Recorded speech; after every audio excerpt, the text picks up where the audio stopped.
Procter & Gamble announces Crest toothpaste with Fluoristan, its exclusive fluoride compound, world's greatest weapon against decay.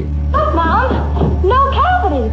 Former employees of Occidental Chemical Corporation have filed a lawsuit against the company. They say they have life-threatening diseases like leukemia, emphysema, and toxic brain syndrome. For years, doctors struggled to diagnose them, but finally they found a common link. It was fluoride. It's a byproduct that they can't do anything with. It's a poison, so they sell it. You allow industry to use your water supply to dispose of their hazardous waste. It was a scam from the get-go.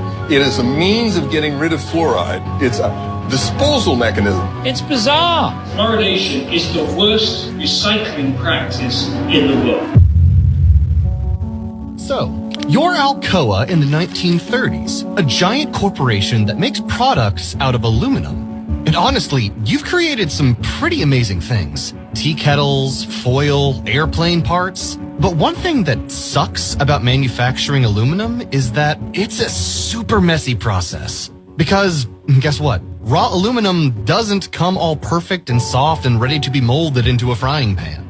It needs to be chemically processed and broken down. And this chemical process produces a lot of highly toxic chemicals like ammonia, methane, and fluoride.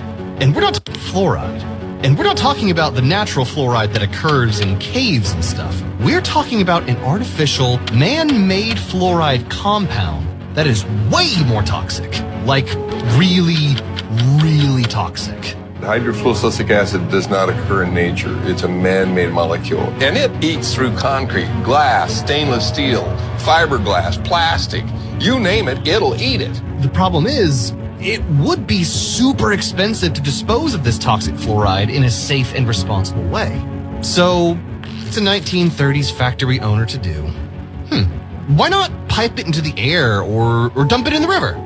I mean, come on, it's the 1930s. This is the dawn of the industrial age. No one cares that factories are dumping toxic chemicals into the river. No one even knows what the long-term effects of these industrial waste chemicals are.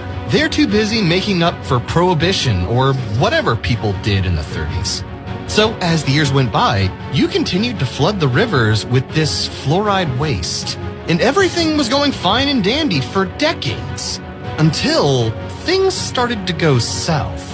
See, you've been dumping fluoride into the air and water for over 30 years now, and people were starting to notice. Alcoa factory workers were showing symptoms of poisoning from the fluoride gases. Cows from nearby farms were getting really weak. They couldn't even stand on their own anymore.